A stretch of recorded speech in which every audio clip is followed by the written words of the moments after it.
Hello everyone, कैसे हैं सब। आशा करती हूँ आप सब अच्छे होंगे। तो आज का जो हमारा टॉपिक है वो electrophilic addition reaction of alkene with stereochemistry हम करने वाले हैं। बहुत इंपॉर्टेंट टॉपिक है ये आपका, चाहे आप क्लास 11th ले लो, क्लास 12th ले लो, जेई ले लो, नीट ले लो, या फिर आप किसी भी कंपटीशन की तैयारी कर रहे हैं तो आप केमिस्ट्री का एग्ज़ाम देने वाले हैं तो हर एग्ज़ाम के लिए बहुत इंपॉर्टेंट है। विद स्टीरियोकेमिस्ट्री तो एडवांस लेवल पे आ जाता है। तो सबसे पहले हम बात करते हैं कि हमारे पास में इलेक्ट्रोफिलिक एडिशन रिएक्शन होती क्या है। नाम से ही हमें पता चल रहा है कि we are doing the addition reaction. तो हमारे पास में आता है electrophilic addition reaction. Addition reaction हमारे पास में we are doing these addition reaction on alkenes. तो अगर हमारे पास में इस तरीके से ये एल्कीन है और एल्कीन पे आप एडिशन रिएक्शन करा रहे हो, मान लेते हैं ये ए और बी, अभी मैं कुछ भी स्पेसिफाई नहीं कर रही हूँ, बहुत ही सिंपल तरीके से लेके चल रही हूँ। So we are doing this one, और आप इस तरीके से एडिशन रिएक्शन करा रहे हो and you are getting this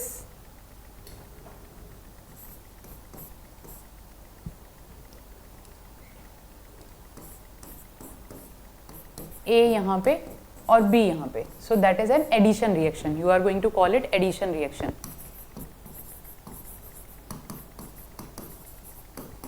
addition reaction. But addition reaction हमारे पास में अलग अलग तरीके की होती है। एडिशन रिएक्शन अगर हम बात करें तो हमारे पास में इलेक्ट्रोफिलिक एडिशन रिएक्शन है, इलेक्ट्रोफिलिक एडिशन रिएक्शन है। सेकेंड हमारे पास में free radical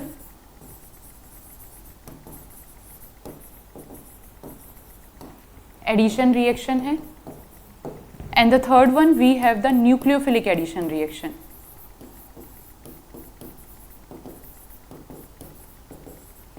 Nucleophilic addition reaction. Electrophilic addition reaction, free radical addition reaction और न्यूक्लियोफिलिक एडिशन रिएक्शन को हम डिफाइन कैसे करते हैं, किस तरीके से हम उसका नेम दे रहे हैं। तो एक्चुअल में किसी भी रिएक्शन का जो स्लोएस्ट स्टेप होता है that is the rate determining step. यानी कि रिएक्शन का जो आपका स्लोएस्ट स्टेप है, slowest step is rate determining step. किसी भी रिएक्शन का जो स्लोएस्ट स्टेप होता है वो उसका रेट डिटरमाइनिंग स्टेप होता है। यानी कि रिएक्शन आपकी अगर एक से ज़्यादा स्टेप में हो रही है तो उस रिएक्शन का जो स्लोएस्ट स्टेप होगा वो रेट डिटरमाइनिंग स्टेप होगा। और अगर उस रेट डिटरमाइनिंग स्टेप में the electrophile is going to add then you are going to call it electrophilic addition reaction. If the free radical is going to add then you are going to call it free radical addition reaction. और अगर nucleophile add हो रहा है तो उसे nucleophilic addition reaction कहते हैं। तो आज जो हम यहाँ पे लेने वाले हैं that we have electrophilic addition reaction. तो सबसे पहले हम जो यहाँ पे बात करेंगे वो हम बात करेंगे electrophilic addition reaction. Electrophilic addition reaction की अगर हम बात करते हैं तो इस इलेक्ट्रोफिलिक एडिशन रिएक्शन में for example I took an alkene. मेरे पास में एक एल्कीन है CH2 डबल बॉन्ड CH2। मैंने इसकी रिएक्शन HBr से कराई, HCl से कराई या कोई भी आपका एडिशन रिएजेंट से कराई, तो मेरे पास में यहाँ पे आएगा CH3 CH2 Br। That's a simple addition reaction. But अगर इस रिएक्शन की हम मैकेनिज्म की बात करें तो द मैकेनिज्म ऑफ रिएक्शन, देखो कोई भी ऑर्गेनिक केमिस्ट्री अगर तुम्हें समझनी है, अगर डायरेक्टली रटनी है तो फिर तो कुछ नहीं है, पेपर लो और रट लो। बट ऑर्गेनिक केमिस्ट्री इतनी वास्ट है कि you have to understand the mechanism of the reaction, ताकि आपके पास में कोई भी कंपाउंड आए और अगर आपको मैकेनिज्म पता है, यू नो कि what is the transition state, उसका इंटरमीडिएट क्या है, ट्रांजिशन क्या है, रिएक्शन कैसे प्रोसीड करिए, तो you can easily do the reaction, कोई भी रिएजेंट क्यों ना आ जाए। अब फॉर एग्जाम्पल इस रिएक्शन, ये तो बहुत ही सिंपल रिएक्शन है। मैं अगर ले लूँ यहाँ पे CH2 double bond CH2, HBr है, एसिड की प्रेजेंस है, यानी कि फर्स्ट स्टेप क्या होगा, जो एल्कीन है दैट इज अ न्यूक्लियोफिलिक, क्योंकि इसके पास इलेक्ट्रॉन रिच है, ये इसके पास में पाई बॉन्ड है जो कि अबव और below the plane electron cloud बनाएगा, दैट इज इलेक्ट्रॉन रिच, और ये तुम्हारा H पॉजिटिव से अटैच होगा यहाँ पे इस तरीके से। तो स्टेप फर्स्ट में हमारे पास में ये H पॉजिटिव आके अटैच होगा। अब एक H पॉजिटिव कौन से कार्बन पे आके अटैच हुआ है, मान लेते हैं ये कार्बन पे यहाँ पे आके अटैच हुआ है, तो इस वाले CH2 पे पॉजिटिव चार्ज आ जाएगा। And that is the carbocation. ये आपके पास में आ गया कार्बोकैटायन, यानी कि जो इस रिएक्शन का फर्स्ट स्टेप है and that is the slow step, addition of proton. तो इस फर्स्ट स्टेप में हमारे पास में क्या हो रहा है, there we have addition of proton, या फिर आप इसे इस तरीके से भी लिख सकते हैं फॉर्मेशन ऑफ कार्बोकैटायन, यानी कि यहां पे आपके पास में फॉर्मेशन ऑफ कार्बोकैटायन भी हो रहा है। ठीक है, अब कार्बोकैटायन का जब यहाँ पे फॉर्मेशन हो गया तो यू नो कि विच कार्बोकैटायन इज मोर स्टेबल, कौन सा कार्बोकैटायन आपके पास में ज्यादा स्टेबल है। तो कार्बोकैटायन की स्टेबिलिटी अगर हम बात करते हैं, stability of carbocation, stability of carbocation,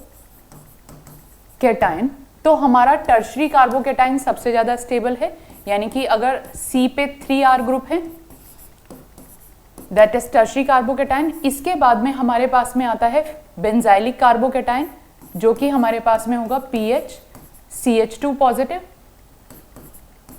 तो ये हमारे पास में बेंजीन रिंग पे CH2 ग्रुप है, ये है। फिर हमारे पास में आता है एलाइलिक, क्योंकि ये रेजोनेंस स्टेबलाइज्ड होते हैं, दैट इज एलाइलिक कार्बोकैटायन। उसके बाद में हमारे पास में आता है सेकेंडरी, फिर प्राइमरी, और मिथाइल कार्बोकैटायन हमारा सबसे कम स्टेबल होता है, सबसे कम स्टेबल होता है या बहुत ही अनस्टेबल होता है। तो that is the reactivity order. But अगर इसी को तुम और ज्यादा इंप्रूव वे में लिखने जाते हो तो टर्शरी से ज्यादा स्टेबल तुम्हारे पास में सेकेंडरी फिनाइलिक आ जाएगा, यानी कि आपके पास में CH पे ये 2 PH ग्रुप हैं, ये हो गया। और फिर इसके बाद में अगर आपके पास में टर्शरी फिनाइलिक ग्रुप है, 3 बेंजीन रिंग है, तो ये रेजोनेंस की वजह से सबसे ज्यादा स्टेबल होता है। अब कार्बोकैटायन स्टेबल क्यों है, देखो 2 रीजंस हैं, एक तो प्लस आई इफेक्ट है और एक हाइपर कंजुगेशन इफेक्ट है।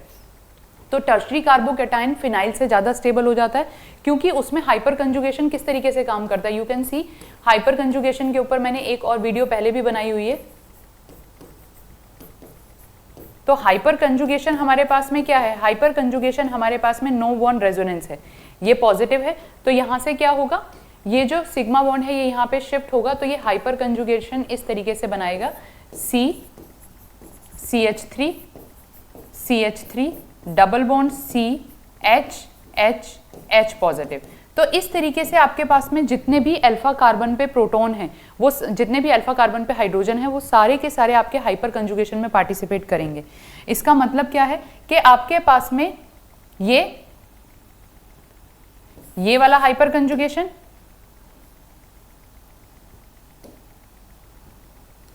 ये हाइपर कंजुगेशन में पार्टिसिपेट करेगा, ये करेगा, ये करेगा, और ये तो टोटल मिला के आपके पास में 3 + 3 + 3 9 हाइड्रोजन है जो कि हाइपर कंजुगेशन में पार्टिसिपेट करेंगे। तो हाइपर कंजुगेटिव स्ट्रक्चर बहुत ज्यादा हो जाते हैं, जिसके कारण ये जो आपका कार्बन है ये काफी स्टेबल हो जाता है। तो टर्शरी कार्बोकैटायन इस वजह से स्टेबल है।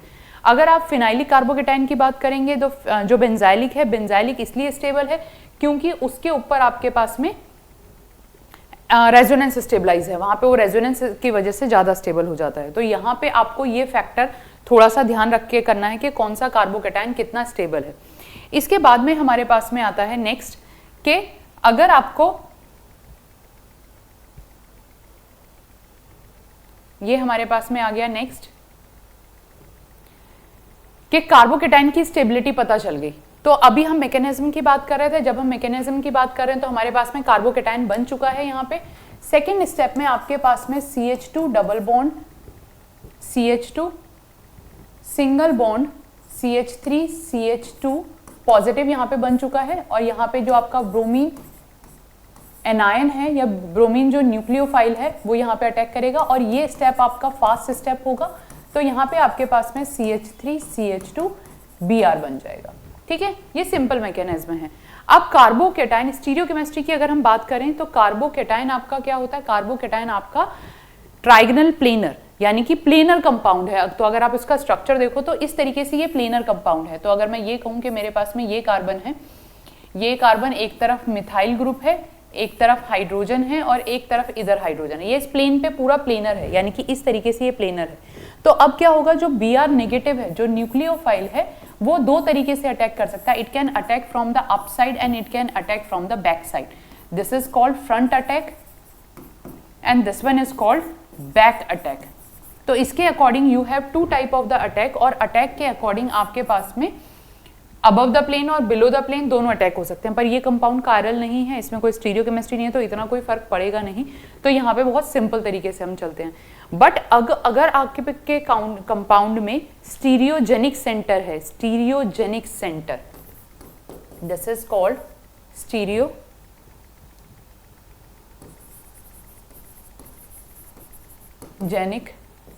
सेंटर या प्रोकायरल सेंटर, यानी कि अगर उसमें कोई ग्रुप ऐड हो जाए और उसमें कायरलिटी आ जाए तो उसे हम स्टीरियोजेनिक सेंटर या प्रोकायरल सेंटर बोलते हैं.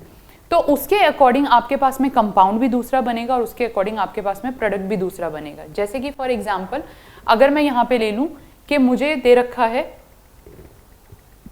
अब हम आते हैं मेन, अभी तक तो सिंपल था, सिमेट्रिकल एल्कीन था और जो रिएजेंट था वो अनसिमेट्रिकल था. तो वहां पे कोई फर्क नहीं पड़ेगा, आप कहीं पे भी हाइड्रोजन ऐड कर सकते हो, कहीं पे भी आप ब्रोमीन ऐड कर सकते हो. तो कई बार तो इसी तरीके का क्वेश्चन आया है कि अगर आपके पास में सिमेट्रिकल एल्कीन है, जैसे कि CH2 डबल बॉन्ड CH2 है, आपके पास में CH3 CH double bond CH CH3 है, या फिर अगर आपके पास में CH3 CH3 double bond CH3 और CH3, these are called symmetrical alkene. तो अगर आपके पास में सिमेट्रिकल एल्कीन है तो एडिशन कहीं पे भी करा सकते हो आप. इन सबके साथ में अगर HBr की रिएक्शन कराओगे तो anywhere you can add the hydrogen and anywhere you can add the bromine. तो यहाँ पे कोई फर्क नहीं पड़ेगा क्योंकि मैकेनिज्म सबके लिए सेम होगी, सबके लिए एक जैसा कार्बोकेटाइन बनेगा. तो कहीं पे भी हाइड्रोजन ऐड हो सकता है, कहीं पे भी ब्रोमीन ऐड हो सकता है. But if you have unsymmetrical alkene, यानी कि अगला अगर हमारे पास में आता है we have unsymmetrical alkene. Unsymmetrical alkene जैसे कि मुझे दिया है CH3 CH double bond CH2, this one is propene, propene दिया है. अनसिमेट्रिकल कैसे है? If you can see it, कि तुम्हें यहाँ पे देख के पता चल रहा है कि यहाँ पे 2 हाइड्रोजन है, देयर यू हैव 2 हाइड्रोजन और there you have the 1 hydrogen on that particular carbon. तो एक कार्बन पे 2 हाइड्रोजन है और एक कार्बन पर केवल 1 हाइड्रोजन है. तो that type of the alkene is called unsymmetrical alkene. अब इस अनसिमेट्रिकल एल्कीन में जब हम HBr के साथ रिएक्शन कराएंगे तो we are going to get the different type of the product. जैसे कि अगर अब यहाँ पे हमने इसकी रिएक्शन HBr के साथ कराई तो there we are taking the mechanism. Mechanism में आपके पास में CH3 CH double bond CH2. First step आपके पास में एडिशन ऑफ इलेक्ट्रोफाइल होगा. This is the slow step, ये आपका स्लो स्टेप है और रेट डिटरमाइनिंग स्टेप होगा, इसीलिए हम इसे इलेक्ट्रोफिलिक एडिशन रिएक्शन कहते हैं क्योंकि इस स्लो स्टेप में आपका इलेक्ट्रोफाइल ऐड हो रहा है. अब जब ये इलेक्ट्रोफाइल ऐड हुआ तो अब 2 पॉसिबिलिटी हैं. देखो now you can see it कि you have 2 type of the possibility कि आपका जो एल्काइल ग्रुप है वो जो आपका हाइड्रोजन है वो 2 जगह ऐड हो सकता है कि आपका ये हाइड्रोजन यहाँ पे ऐड हो और हो सकता है कि आपका हाइड्रोजन यहाँ पे ऐड हो. तो उसके according I am making the different product कि एक बार मैंने क्या किया,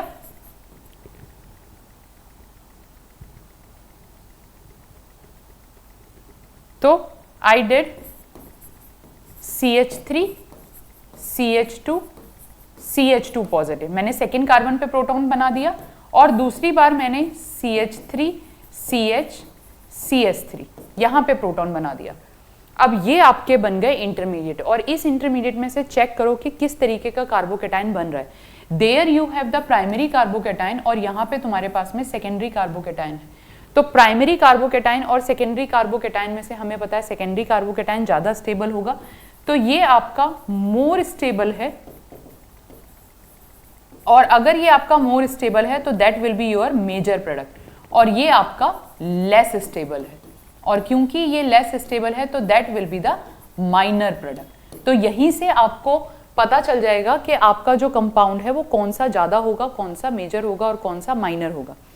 नेक्स्ट सेकेंड स्टेप में हमारे पास में क्या होगा सेकेंड स्टेप में जब हमारे पास में सेकेंडरी कार्बोकेटाइन बन चुका है, अब सेकेंडरी कार्बोकेटाइन, अब यहाँ पे मैं थोड़ा सा इसमें और चेंज कर देती हूँ कि I want to make it stereogenic centre as well. तो स्टीरियोजेनिक सेंटर करने के लिए मैं इसमें एक काम कर दूंगी, यहाँ पे तुम्हारे पास में इसको मैं C2H5 कर देती हूँ। There I am taking C2H5।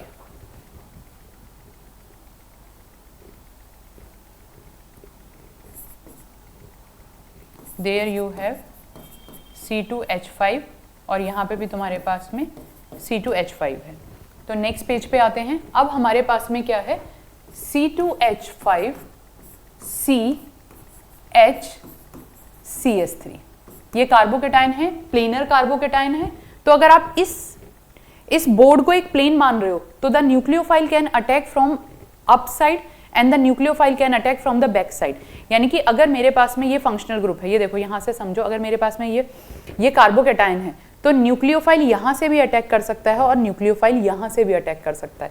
तो according to that I will have the enantiomers, यानी कि अब यहां पे Br negative can undergo two type, can attack from the two side, back side attack और फ्रंट साइड अटैक। तो मैं इसकी स्टीरियोकेमिस्ट्री भी उसी तरीके से बनाऊंगी। तो मेरे पास में यहां पे आएगा C2H5। अब अगर फ्रंट साइड अटैक होगा तो ब्रोमीन आपका ऊपर की तरफ आएगा अबव द प्लेन, और जो CH3 है वो आपका बिलो द प्लेन चला जाएगा। और अगर बैक साइड अटैक होगा तो यू विल हैव हाइड्रोजन, और यहां पे आपके पास में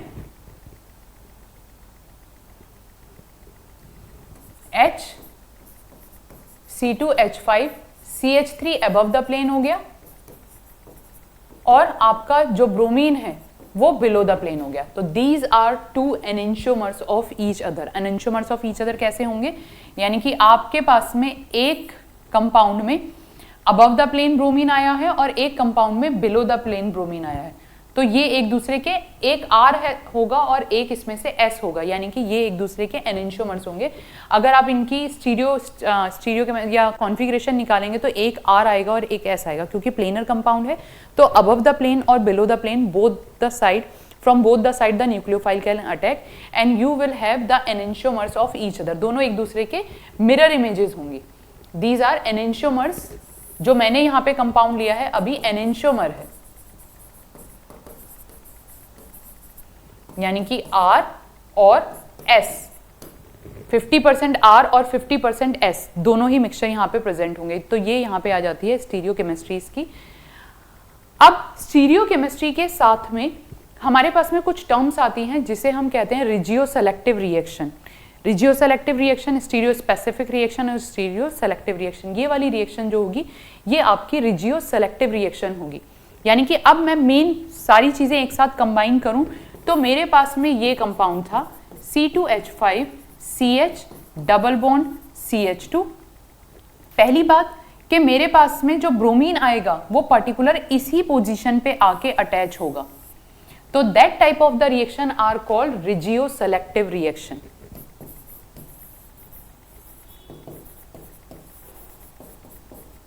Regio selective, the reaction in which one of the product will be the major product।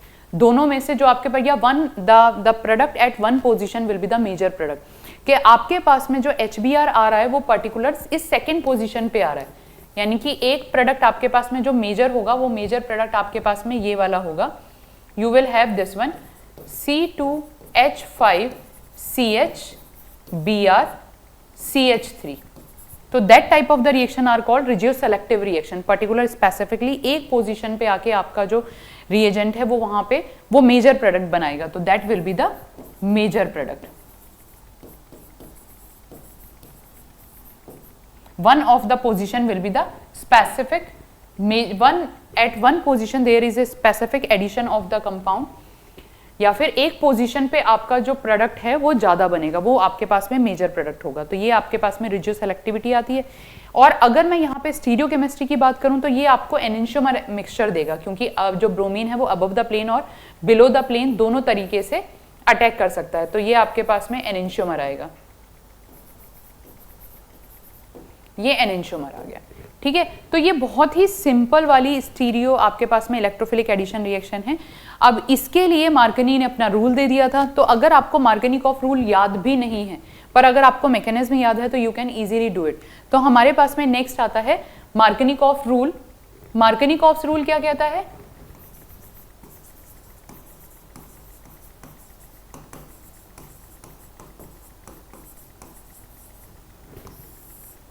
in addition reaction of or in electrophilic addition reaction of unsymmetrical alkene, in addition reaction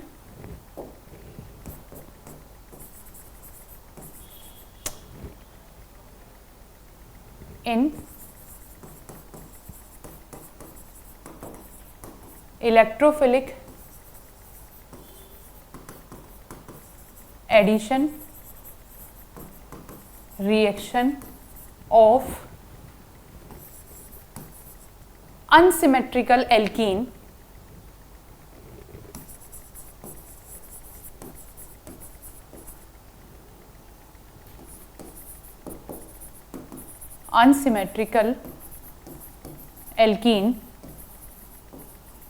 with unsymmetrical reagent.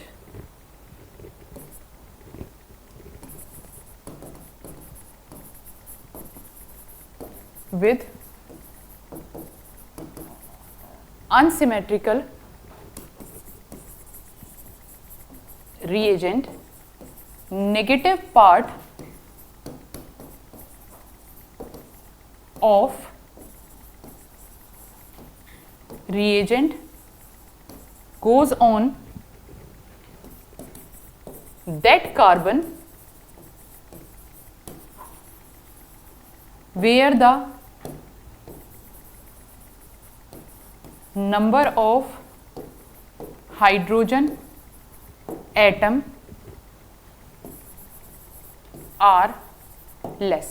यानी कि आपका unsymmetrical reagent present है और वो unsymmetrical alkene के साथ reaction कर रहा है, तो negative part of the reagent goes on that carbon where the number of hydrogen atom are less, और एनेंशियोमेरिक मिक्सचर बनेगा, या फिर आपका कायरल सेंटर है या स्टीरियोजेनिक सेंटर है तो आपके पास में एनेंशियोमेरिक मिक्सचर बनेगा। तो that type of the reaction are called stereo regioselective reaction. और ये जो रूल है ये मार्कनीकॉफ रूल है।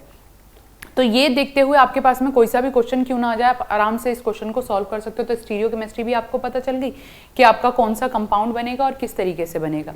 जैसे कि यहाँ पे हम एग्जाम्पल ले लेते हैं, एक एग्जाम्पल हमें दिया हुआ है,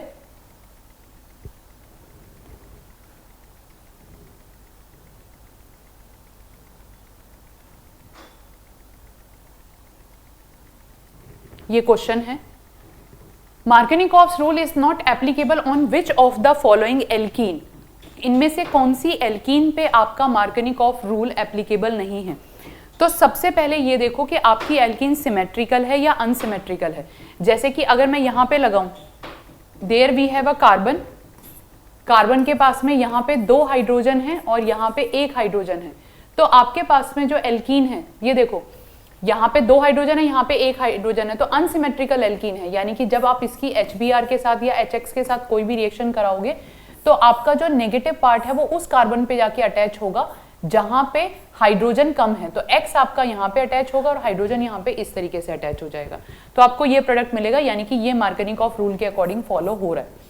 अब अगर मैं इस कंपाउंड की बात करूं तो यहाँ पे भी देखो, यहाँ पे आपके पास में मिथाइल ग्रुप है और यहाँ पे H ग्रुप है, ये भी आपके पास में अनसिमेट्रिकल कार्बन है। इधर दोनों तरफ सेम है, पर इधर आपका CH3 है और इधर आपका H है। तो यहाँ पे भी जब आप HX के साथ रिएक्शन करोगे तो स्पेसिफिकली आपके पास में जो प्रोडक्ट आएगा वो ये आएगा, X आपका इस वाले, क्योंकि टर्शरी कार्बोकेटायन बनेगा जो कि ज्यादा स्टेबल होगा, तो X आपका यहाँ पे आके अटैच होगा। पर इस केस में क्या होगा, यहाँ पे आपके पास में ये सिमेट्रिकल एल्कीन है, देखो दोनों तरफ ग्रुप सेम है, डबल बॉन्ड के दोनों तरफ सेम ग्रुप है, ये CH3 है और यहाँ पे ये CH2 है, ये भी आगे CH2, तो सिमेट्री आ गई। यानी कि ये कंपाउंड आपका सिमेट्रिकल है। यहाँ से मैं इसे 2 इक्वल हाफ में डिवाइड कर सकती हूँ, तो that is a symmetrical alkene. और अगर आपका सिमेट्रिकल एल्कीन है तो आप कोई सा भी प्रोडक्ट बनाओ दोनों सेम ही होंगे। यानी कि यहाँ पे आप इसको इस तरीके से X यहाँ पे भी लगा सकते हो, दोनों एक ही बात है, चाहे आप इधर लगाओ चाहे इधर लगाओ, एक ही बात है। तो यहाँ कोई मेजर या माइनर का मतलब नहीं। IUPAC नेमिंग करोगे तो अगर चाहे आप इसे भी लिख रहे हो, दोनों सेम है। तो अगर जो बच्चे इनको अलग अलग मानते हैं वो अलग नहीं है, ये दोनों चीजें सेम हैं, दोनों एक ही चीज हैं, बिल्कुल इक्विवेलेंट ऑफ ईच अदर है। क्योंकि सिमेट्रिकल है तो नेमिंग IUPAC नेमिंग एक जैसी ही आएगी। अब इस कंपाउंड में बात करते हैं। तो इस कंपाउंड में आपके पास में ये देखो, और यहाँ पे H और H, तो यहाँ पे 2 हाइड्रोजन है और यहाँ पे एक भी हाइड्रोजन नहीं है। तो मार्कनिकॉफ रूल फॉलो होगा और मार्कनिकॉफ रूल फॉलो होने के अकॉर्डिंग आपके पास में ये X ग्रुप आ जाएगा यहाँ पे। तो इस तरीके से आपके पास में क्वेश्चन आते हैं कि किस में आप मार्कनिकॉफ रूल को फॉलो कर सकते हो या किस में आप मार्कनिकॉफ रूल को फॉलो नहीं कर सकते हो। अब मार्कनिकॉफ रूल के अकॉर्डिंग आपके पास में बहुत सारी एडिशन रिएक्शन है, एल्कीन की बहुत सारी एडिशन रिएक्शन है। जैसे कि अगर आप ये कर लो कि मैं एक अनसिमेट्रिकल एल्कीन यहाँ पे ले रही हूँ, तो अगर आप इसकी HBr के साथ रिएक्शन कराओ, आप इसकी HCl के साथ रिएक्शन कराओ, आप इसकी HI के साथ रिएक्शन कराओ, आप इसको एसिड कैटेलाइज्ड हाइड्रोलिसिस कराओ, इसके बाद में इन सब की जो मैकेनिज्म है वो एक जैसी है। मैकेनिज्म एक जैसी होने का मतलब क्या है, इन सब में सबसे पहला step proton addition of proton होगा, यानी कि कार्बोकेटाइन बनेगा, और उसके बाद में आपके पास में न्यूक्लियोफाइल अटैक करेगा। बट अगर आपके पास में कार्बोकेटाइन बनता है, जब भी आपके पास में कार्बोकेटाइन बनने की पॉसिबिलिटी होती है, तो the possibility of the rearrangement can be there, यानी कि अगर आपके पास में कार्बोकेटाइन है, it can undergo rearrangement due carbocation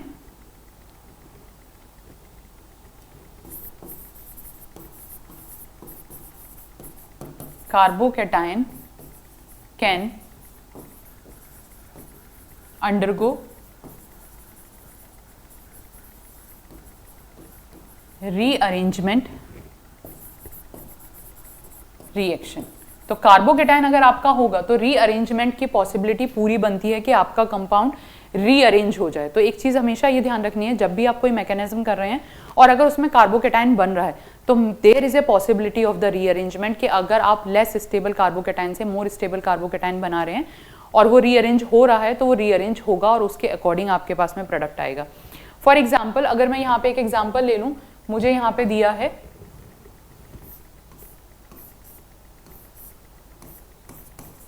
मान लेते हैं ये कंपाउंड दिया है और यहाँ पे आपके पास में HH ये दे रखा है।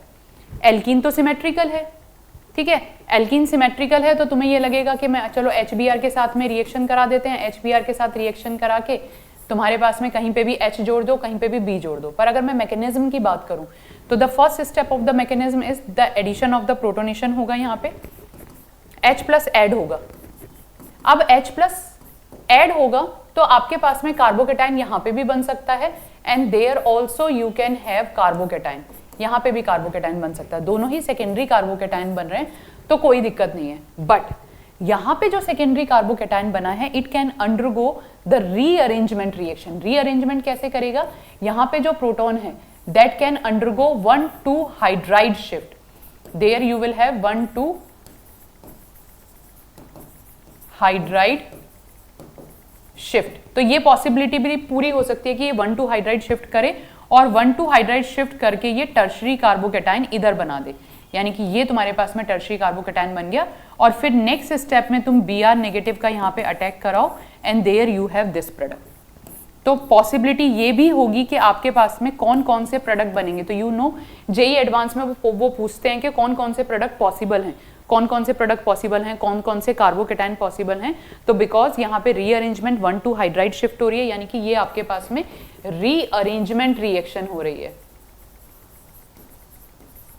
It can undergo rearrangement reaction, और रीअरेंजमेंट करके ये आपके पास में इस तरीके से भी कंपाउंड बना सकता है। तो एक एग्जांपल आपके पास में इलेक्ट्रोफिलिक एडिशन रिएक्शन का ये आ गया। अगर रीअरेंजमेंट की पॉसिबिलिटी है तो रीअरेंजमेंट होगा। एक और क्वेश्चन ले लेते हैं, for example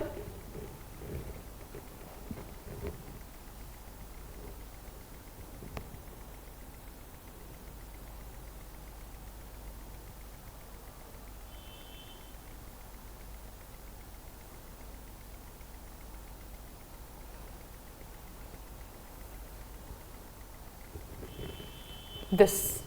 What is the major product formed by HI formed by HI on reaction with this compound. तो आपको ये कंपाउंड दिया है और इस कंपाउंड के साथ आप HI के साथ रिएक्शन करा रहे हो, what will be the major product, कौन सा आपके पास में मेजर प्रोडक्ट हो सकता है। अब देखो आप HI के साथ रिएक्शन करा रहे हो तो सबसे पहले मैं स्टेप 1 लिखूंगी यहाँ पे, स्टेप 1 में ये टर्शरी ब्यूटाइल ग्रुप है और यहाँ पे आपके पास में कार्बोकेटाइन बनेगा, मोर स्टेबल कार्बोकेटाइन बनेगा। सिंपल सी बात ये है, यहाँ पे CH2 है, यहाँ पे एक हाइड्रोजन है, तो carbocation will be formed on the secondary carbocation will be more stable, और सेकेंडरी कार्बोकेटाइन ज्यादा स्टेबल बन गया, ये हो गया, यहाँ पे दूसरा नहीं बनेगा, but it can undergo the rearrangement process. अब यहाँ पे रीअरेंजमेंट प्रोसेस होगा और रीअरेंजमेंट प्रोसेस होके यहाँ पे ये मिथाइल ग्रुप आपका शिफ्ट होगा, तो there you have 1,2 methyl shift, इसको आप बोलते हो 1,2 मिथाइल शिफ्ट। और जब आपके पास में 1,2 मिथाइल शिफ्ट होगी तो ये वाला मिथाइल ग्रुप यहाँ पे आ गया और ये टर्शरी कार्बोकेटाइन बन गया। तो टर्शरी कार्बोकेटाइन अगर आपका बन रहा है तो there is maximum possibility of the rearrangement, क्योंकि टर्शरी कार्बोकेटाइन आपका बहुत स्टेबल होता है, तो टर्शरी कार्बोकेटाइन बन जाएगा। और फिर नेक्स्ट स्टेप में आपका जो I नेगेटिव है इस पे अटैक करेगा। जब I नेगेटिव इस पे अटैक करेगा तो यहाँ पे पोजीशन होगी, और अगर स्टीरियोजेनिक सेंटर होगा, यहाँ तो 2 मिथाइल ग्रुप हैं, अगर आपका स्टीरियोजेनिक सेंटर होगा यानी कि तीनों ग्रुप डिफरेंट हैं, तो पॉसिबिलिटी ये भी है कि आपके पास में एनेंटियोमर भी बन सकता है या फिर आपके पास में डायस्ट्रोमर्स भी बन सकते हैं। डायस्ट्रोमर्स क्या होते हैं? The change in the stereochemistry at a particular point, एक पर्टिकुलर पॉइंट पर, और केवल एक ही पोजीशन पे अटैक की पॉसिबिलिटी बनती है, तो उसे हम रिजियो सेलेक्टिविटी कहते हैं। तो I नेगेटिव आपका यहाँ पे आके अटैक होगा, तो आपके पास में जो प्रोडक्ट बनेगा वो जो I नेगेटिव बनेगा वो यहाँ पे बनेगा, and that will be your major product. Major क्यों होगा? क्योंकि टर्शरी कार्बोकेटाइन की स्टेबिलिटी बहुत ज्यादा होती है, so that's why the maximum possibility of this product will be there. तो आपके पास में एक क्वेश्चन इस तरीके का भी आ सकता है। तो ये सारे एडवांस के क्वेश्चन हैं।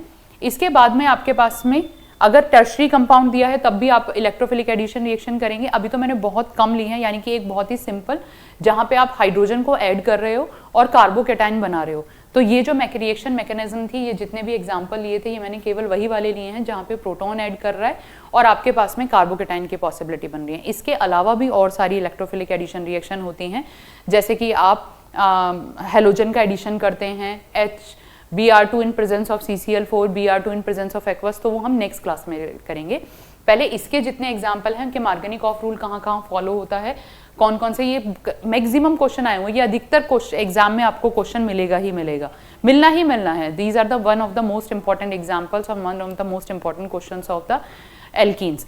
तो आप मार्गनिकॉफ रूल कैसे फॉलो करोगे, आप रीअरेंजमेंट किस तरीके से कर सकते हो, कौन सा प्रोडक्ट आपका मेजर होगा, ये है। अभी केवल हमने मार्गनिकॉफ रूल किया है, एंटी मार्गनिकॉफ रूल, और बाकी जो इलेक्ट्रोफिलिक एडिशन रिएक्शन है वो मैं नेक्स्ट वीडियो में करूंगी, ताकि आप पहले इसे अच्छे से पढ़ लो। ओके बच्चा, मिलते हैं फिर, तब तक मेहनत करते रहो। बट हाँ, try to subscribe the channel, कि जब तक ट्राई टू क्या, अगर आपको आइडेंटिटी मतलब देखिए मुझे इतना ज़्यादा बोलना नहीं आता है कि मैं इस बात को कहूँ कि हाँ, पर आप सब्सक्राइब कर लीजिए, बेल आइकन ऑन कर लीजिए, सो दैट कि जैसे कोई वीडियो आए तो आपको पता चल जाए, क्योंकि आपका एग्जाम पास में ही है और ये वैसे सारे एग्जाम के लिए इंपॉर्टेंट है। आप CUET की तैयारी कर रहे हैं, आप बोर्ड की तैयारी कर रहे हैं, आप किसी भी कॉम्पिटिटिव एग्जाम की तैयारी कर रहे हैं, ग्रेजुएशन या पोस्ट ग्रेजुएशन, ग्रेजुएशन के लिए भी है, जो अंडर ग्रेजुएट स्टूडेंट होते हैं जो फर्स्ट ईयर में हैं, या फिर द कैम्प 101 स्टूडेंट, या फॉरेन यूनिवर्सिटी के जो स्टूडेंट हैं जो ऑर्गेनिक ऑर्गो लेके काम कर रहे हैं, ऑर्गो में पढ़ रहे हैं ग्रेजुएशन के लिए, that is also important for them. Okay, तो चलिए बाकी मिलते हैं नेक्स्ट वीडियो में नेक्स्ट रिएक्शन मैकेनिज्म के साथ में। ओके जी, थैंक यू, बाय।